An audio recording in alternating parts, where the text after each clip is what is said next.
За сайн байцгаана уу. Энэ бичлэгэн дээр энгийн үнэс хэрхэн тэрбумтан болох талаар ярилцсан. Бичлэгийн та бүхэн дуустал нь үзээрэй. Нэгin эмэгтэй хүүхэд төрүүлснийхаа төлөө 437 тэрбум төгрөгийн эзэн болсон. Нэгэн өглөө таас ирсэн. Хонхны хаалганд дуурсан.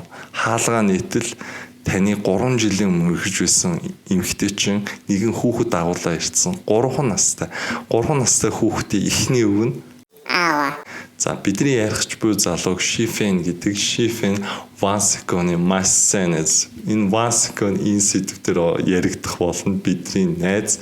Шифений хувьд Шанхай хаан гэгддэг. Учир нь тэрээр маш их мөнгөтэй. Өв хөрөнгөө бол өөрөө бий болгоогүй. Аав ээжээс өвлөж авсан. За тэр хуучин найз бүсгүйг нь Оливо гэдэг дундаж гэр бүлээс гаралтай. Дундаж гэхээс илүү бүр тосгоноос нэлээд ядуу гэр бүлээс гаралтай. Өсчин хийдэг. Сарын орлого нь ердөө 155,000 төгрөг, нэлээд бага орлоготой. Энэ эмэгтэй гэхдээ насаараа ийм өрөвдөлтөй хэцүү амьдрахгүй, үйлдэл болгоно нарийн тооцоолж боддог, яг л тооны машин шиг стратеги ихтэй 437 тэрбум төгрөгийн эзэн болцсон. Энэ хүүхэн бол компани үүсгэн байгуулаагүй, гүйцэтгэл захирал биш. Энэ баян залуутай суугаагүй. Гэхдээ яаж энэ хүүхэн тэрбумтан болсон бэ? Энэ бүгдийн талаар ярилцах болно. Шифенийг Шанхай хаан гэдэг, Шанхай хаан гэж дуудах болно. Вансиконы маш сайн найз, Вансиконоос илүү хөрөнгөтэй. Тэгсэн мөртлөө түүний аав ээжийг нь юу хийдгийг хинч мэдэхгүй.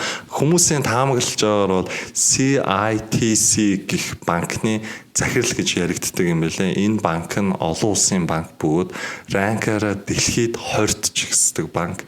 Энэ залуу хэдий хийдэг, хаанаас яаж мөнгө олж мэдгүй ч гэсэн магадгүй энэ залуу зүгээр бизнес шахтаа хэдэн тэрбум төгрөг түүний дансанд орж байгаа бол хинч мэдэхгүй. Гэхдээ 2015 оны 4 сараас хойш түүнийг хүмүүс маш их мэддэг болсон.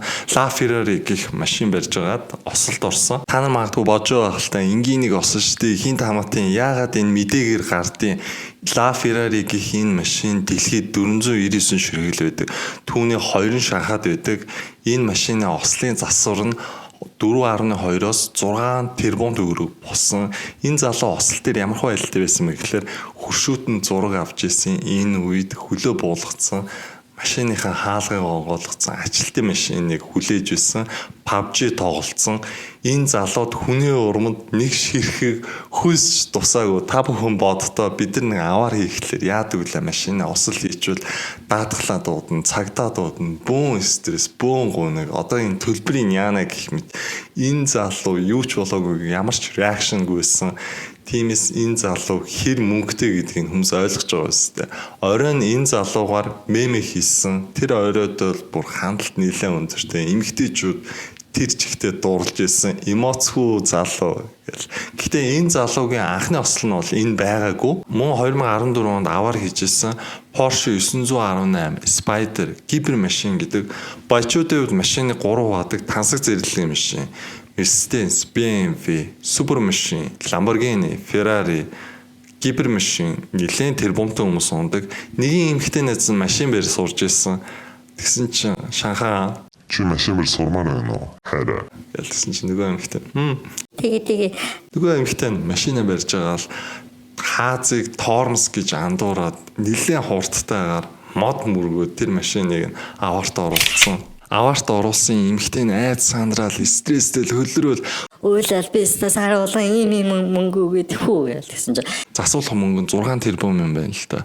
Шанхай хаан Зүгээр би угаасаа шинэ машин авах гэсэн гиснэ. Бугатын унаа шууд аваа явцсан. Тэгснэ эвдэрсэн машина гэрийнхээ артлынхаа хашаанд засуулахгүй хайцсан. Засуулах мөнгө нь 6 тэрбум юм байна л да. Тэгсэн чинь 6 тэрбум өгөөгүй. Яагаад та засуулахгүй гэсэн чинь энэ урлагийн хувьд гоё харагдтiin гэж хэлсэн.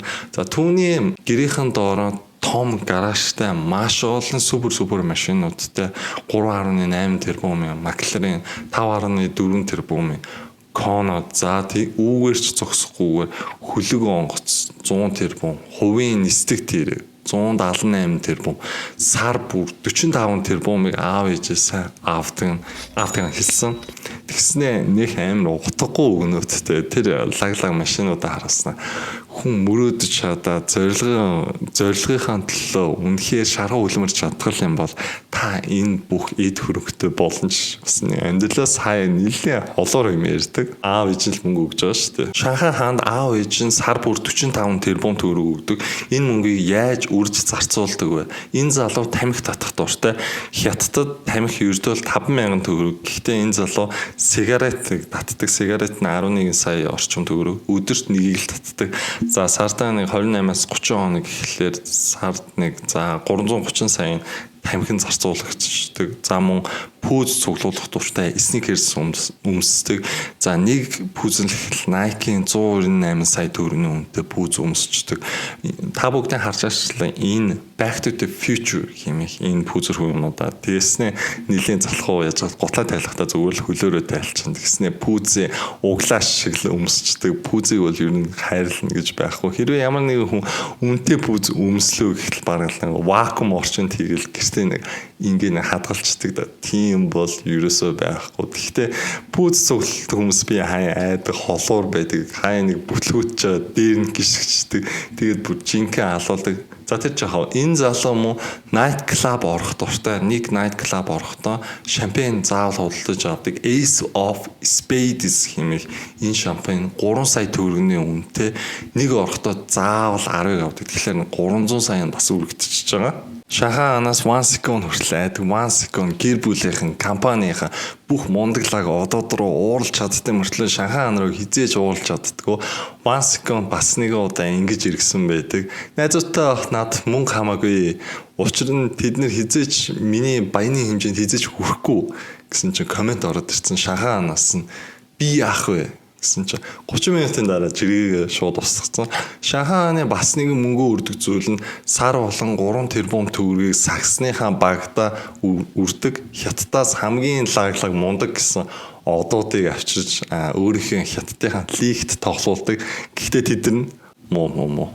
Шанхай бас нэгэн зүйл үзэх дуртай, NBA үзэх дуртай хамгийн уртлын суудалд 90 сая орчим төгрөгийг зарцуулан байран очоод үздэг. Тухайн үедээ хятадд нэгэн тоглоом алдартай болж гисэн Fantasy Westward Journey. Энэ тоглоомыг залуучууд тоглох дуртай. Шанхай хаан ч гэсэн энэ тоглоомд донтож ихсэн. Энэ тоглоомыг сүлжээгээр тоглолдог. Тоглоол хожигдоол бүр тэгэл тэрнийхэн төлөө хожигын төлөө явал тэгсэн чинь бүр толгойд нь анх удаа дофамин серотин гэх мэт дааврууд ялгарч ирсэн. Яг л нэг тоглоом ажил хийж байгаа юм шиг хүн даалгавар авцсан. Тэгээд энэ тоглоомд 49 тэрбум төгрөгийг зарцуулсан. Юу авсан бэ гэхээр хамгийн гоё зэвсэг, хамгийн гоё скин. Өөрийнх нь баатар нэлийн хүчтэй болсон. Тийм учраас ямар ч өрсөлдөөнгүй, ямар ч залуучуудыг бүгдийг хождог. Тэгэл энэ тоглоомыг бүр нэгч тоглох байсан. Бүр тэр чигт нь хайцсан. Ла Феррари гэх Ослоос хойш Шанхай хааныг хүмүүс мэддэг болсон. Өмнө нь угаасаа аргагүй ч мэддэггүй байсан. Шанхай хаан сошиал медиа дээр ямар ч итгэхгүй сурвалжлага авсан чинь би дотгошоо хүн, би дараахан хүн, би өөрийнх нь талаа ярмааргүй байна гэж хэлсэн. Тухайн үед бол Шанхайд баруун зүүн гээд хоёр хэсэг хуваагдсан юмсан. Баруун нь Шанхайгаа, зүүн нь 1 секунд. Октод энэ хоёр залууд л хайртай байсан. 1 секунд гэхдээ арай эмоцтой байдаг бол Шанхай хаан эмоц багтай. Тэр тухайн Ferrari усал аваар ороход яахчгүй стрессдэггүй. Тэр нь болохоор эмгтээчүүдийн зүрх сэтгэлд нөр. Тэр залуутай л эмгтээ хүмүүс суухыг хүсэжсэн. Яг энэ үед нь ч гэсэн Оливанд баячуудын юу хийж байгаа бүх мэдээллүүдийг уншаал хараад иж байдаг гэсэн. Шанхай хааны талаар ч гэсэн тэгэл өөрөө бодсон. Би энэ амьдралын нэг хэсэг болмоор байна. Би үүний төлөө явна гэж зүтгэл бүр өөрөө яг зориг тавиад араас нь явсан. Оливийн хувьд ярих юм бол бос хүмүүс шиг заримдаа ажлаа төлөвлөөд мөрөөдөд хайчдаг бол Оливо яг түүнийхээ араас явж чаддаг. Оливо бага насны үеийн ярих юм бол фермерт өссөн. Аав ээж нь нэлээд мөнгөгүй гуйлагчин гэмээр тэднэрт 10 төгрөгч гэсэн маш их хүн цэнтэй. Заримдаа хоолтой ч үе байна, заримдаа хоолгүй ч үе байна. Тэгэл бага ангийн хүүхдүүд тоглоомын талбай дээр хөөхөн ингээл тоглолтоо ноцолтоо байж байгаа бол Олива дотор би энэ амьдралаас зүгтмаар байна. Би амьдралаа сайжруулмаар байна. Дөнгөж 5 дугаар ангийн хүүхдэн мөртлөө ийм гүнзгий бодолтой 20 настай хүн байсан бол одоо бас яа гэсэн дээ. Олива нь ахлах ангид байхдаа дотроо ингэж утсан. Би ахлах ангиа онц сайн сураад төгслөө. Коллежид орлоо. За мөн дахин сайн суралцлаа.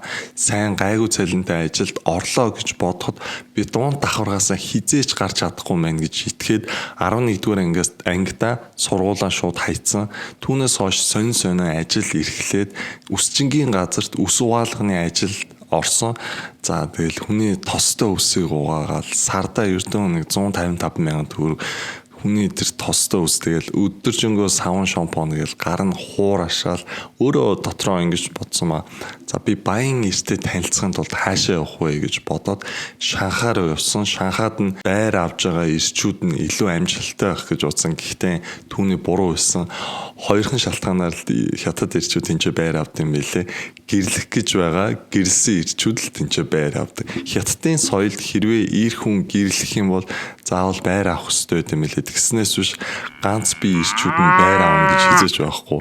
Түрээслээ бороо гэх мэтлэн л дэж байгаа. Хүсчингийн газраасаа гараад дараагийн ажил нь болохоор клабд анкета бүглөл ажилд орсон. Клабд бол ялангуяа баян ирчүүд цагийг зугаатай өнгөрөөхийн тулд тийшээ очдог. Тинчээ ирчүүдтэй харилцаа тогтоохыг хүсээд чемпион гэх энэ залуутай харилцаа холбоо тогтоосон. Чемпионы хувьд ярих юм бол чемпион баян. Гэхдээ мөнгөнийхөө хувьд 1 секундын хаан чөрөхгүй. 1 секунд 1-р зэргийн баян бол чемпион 2-р зэргийн баян. 2-р зэргийн баян Rolls Royce ундаг бол 1-р зэргийн баян Ferrari хувийн онгоцтой байна. Чэний хувьд гэхдээ Оливагийн тэ суулгахыг хүсэхгүй. Эцэг гэх нь хятадын соёлд бол хосууд болох жол 90-ээс гадна эцэг гэх нь заавал оролцсон. Чэн баян гэхдээ Оливагийн ар гэрн тимч баян биш учраас бас суулгахыг хүсэхгүй байгаа. Олива гэхдээ бас аргатай. Дөнгөж 1-2 сар үргэж байгаа мөртлөө бэлгийн хавталд орсон маань. Гэхдээ бэлгэвчийн зүгээр бүгдийг цоолцсон. Цоолол жирэмсэн болцсон. Жирэмсэн болол Чэний аав ээжийн хувьд түнд маш их ууралсан. Хүүхдийн тэтгэмжийг чи өгье. Гэхдээ бид нар хүүхдийн чамтай хизээж суулгахгүй гэсэн чинь Олива нь бүр Чэнтэй суух маш их хүсэн учраас аав ээжтэй бүр маш сайхан харьцсан. Цайн ундын аягалсан, гэрээ цэвэрлсэн, өөрхөн чадхаараа маш сайхан байдлаар хандсан. Тэгээд 2008 оны 8 сарын 8-ны 8 цагт кисэр хагалгаагаар охин төрсөн. Охин төрөхт нь дурамчхан байсан. Тэр гэр бүлийн нэрийг нь хүүл авч явна. Бизнесээ хүүдэл дамжуулна. Компани хүүдэл өгнө. Өв хөрөнгөө хүүдэл өгнө. Эмэгтэй хүнд өгөх юм бол утахгүй гэж үздэг. Мөн энэ хүүхэн яагаад энэ заавал 8 тог сонгосон бэ гэхээр хятадын хувьд 8 тонн азийн тоо юм бэлээ. Тэгсэн ч гэсэн бүлгүүцэн. Мөн хятадд хуулаараа тухайн эмэгтэй жирэмсэн байх юм бол эмчин ямар хүүстэй эрэгтэй эмэгтэй юу гэдгийг хизээж хэлж өгдөг. Бүр яаж ч гуйсан бэ. Гэхдээ л Олива бууж өглгөө дахин жирэмсэн болсон. Тэгээд нэг хүүтэй болсон. Тэгсэн ч гэсэн Чэний хувьд за би 2 хүүхэдтэй бас их нэртэй хүн шүү гэсэн байдлаар хандаагүй. Их нэртэй орой болгон night club орж өөрийнхөө 6 цэнгэлэх хөдөг. Оливагийн хувьд бол дотроо за надад хамаагүй. Би ч гэсэн өөрийнхөө карьерийг хүн гэж шийдээд сошиал медиа дээр маш олон систем гоо сайхны бүтээгдэхүүний талаар танилцуулж followersтэй болж эхэлжсэн. Олива ч гэсэн өөрөө бүр сүүл рүү night club ордог болсон. Сошиал медиа дээр нэгэн зураг хандлтыг авсан. Зинкай хэмээх жүжигчин од залуу нэгэн эмэгтэй гуйг тэрсэн байсан. Тэр эмэгтэй нь Олива болж таарсан. Чэний аав сошиал медиа ухаж байгаа тэр зургийг хараад Чэнийг өстө даруй наа охноос сонсаал эрэгтэй хүн хуурж болно хамаагүй эмэгтэй хүн их хүн ингэж болохгүй гэж хэлээд за хүүхдийн тэтгэмжгээд 2 тэрбум 813 сая төгрөг өгөөд салгасан. Олигийн хувьд мөнгийг аваад хүүхдээ асраагүй хайцсан. Бүр амар тийм их мөнгө авчаад. Гэхдээ тэр эмэгтэй дараагийн төсөл рүү явсан. Дараагийн төсөл нь илүү баян хүмүүстэй болцохын тулд өмнөд Солонгос яваад мис засалт орсон. За та бүгдээ харж байгаачлан энэ зурган дээр хэр их өөрчлөлт байна. Өмнө болон дараах зургийг харуулсан маа өөрийгөө Янми болгосон. Энэ эмэгтэй ганцхан баян ирчүүдтэй гэхээс илүү хөөрхөн эмэгтэйчүүдтэй танилцж өөрхөн тойргоо томсгосоор л байсан. Мөн баян залуустай уулзна. Гэхдээ сэтгэл нь ерөөсөө цадахгүйсэн. Шанхай хаан Ван Секун шиг хэмжээний баян хүмүүс байгаагүй. Тэднэрт хувийн онгоцч байгаагүй. Шанхай хаантай нэг уулзах боломж гарсан. Ресторан Шанхай хаан хоол идэж байгааг Олива хараад вайна шилэндээ хийж байгаа л түүний чиг алхаж байгаа л вайна цамцруу шууд асгачтیں۔ Тэгэл яанаас дуучлаарай гэл. Алчуур гаргаж ирэл тэр вайн харчаал арилах гэж оролцсон. Шанхай хаан зүгээрээ гэл эргэж хараад Олива тэр хоёр харц тулгараал Шанхай хаан хайртай болсон. Ван Секун Шанхай хаанд хандаад чи тэнийг юм уу? Наад хүүхнээр яах гэдэг. Эмэгтэй хүмүүс энгийн биш шүү. Тэр чамаа мэдгүй гэж бодод байгаа юм уу? Чамааг судалсан байгаа. Жиргээ хүртэл бичсэн Оливагийн талаар. Тэр бол элит хүн. Гэхдээ л доод давхартаал байгаа хүн шүү. Шанхай хаан түүнийг сонсолгүйгээр Оливатай харилцаа нь маш хурдан өрнөж Олива ч гэсэн хэрэгэлдэг арга хэрэгсэн. Билгэвчээ цоолоод дөнгөж 1 сарын дараа л Олива жирэмсэн болсон. Олива жирэмсэн болсон гэдэг нь Шанхай хаанд хэлсэн боловч Шанхай хаан дургуцаад тоолгүйгээр би чамд 21 тэрбум өгье. Чи хүүхдээ өөрөө асар гэд Олива хайцсан. Оливагийн хувьд бол амьдралаа өөрчлөх гэж ирсэн. Мөнгийг аваад шууд салсан. Тэрнээс ерөөсөө шаргууцалтаагүй надтай гэрлээч гэж гуугаагүй Америк руу явцсан. 21 тэрбум авсан хүн бол цаашдаа ажиллах шаардлагагүй. Ерөөсөн амьдрал нь бол тэр чигээрээ баталгаатай болсон гэсэн. Гэхдээ л Оливагийн хувьд 21 тэрбум бас л хангалтгүй мөнгө байсан. Олива нь 21 тэрбумтай Америк яваад жинхэнэ тансгийн амьдралаар сайхан амьдарсан. Жирэмсэн байгаа шүү дээ. Жирэмсэн байгаад Америктэй хүүхдэд төрүүлсэн. Энэ удаадаа хүүсэн хүү олж таарсан. Ирүүл чирэг мундаг хүү олгоод өсгсөн. Өмнөх хүүхдүүд шиг хаяагүй 3 жил Америктэй хүүхдээ өсгснийхаа дараа Шанхай хаан дээр очоор шийдээ Шанхай хааны хаалгыг тогссон. Шанхай хаан хаалга онгоолгол хартал 3 жилийн өмнө үргэлжижсэн эмэгтэй бяцхан хүүхэд дагуулсан. Бяцхан хүүхэд нь эхний өв нь Аава. гэл Оливагийн хувьд 2 шаардлага тавьсан Шанхай хаан. Чи наадтай гэрэл эсвэл хүүхдийн тэтгэмж гэж 312 тэрбум өг гэж хэлсэн. Шанхай хааны хувьд гэрлээгүй. Гэхдээ 310 тэрбум төгрөгийг нь өгсөн. Энэ мэдээлэл нь Хятадд бүр маш их сенсацтай хяналт өндөртэй болсон. Хүн болгон энэ талаар ярьж байсан. Хүмүүс маш их комент үлдэж илсэн л да. Энэ ямар их шуналтай бүсгүй яаж чадж Олива хүмүүс маш их муулж байсан. Гэхдээ нөгөө талаас нь ажиглаад үзэх юм бол Олива хүссэн амьдралаа авч чадсан байна. Оюун санааны хувьд хүчтэй. Нэг талаараа бол эрсдэл зөндөө гаргасан шүү дээ. 10 жилээ хийсэн, их сургуулаа хийсэн. Энэ хүнд ямар ч карьер байгаагүй. 100% эрсдлээр амьдралаа бий болгосон. Хүмүүс асуусан. Олива та ер нь амьдралын өдөр тутам чи юу хийдэм бэ? Та зүгээр зурагт үзээд хүүхэд хард юм уу гэсэн чинь Олива комент дээр бас хэвтэж унтдаг. За манайхаа энэ бичлэгийг үзсэн маш их баярлалаа. Баяр та.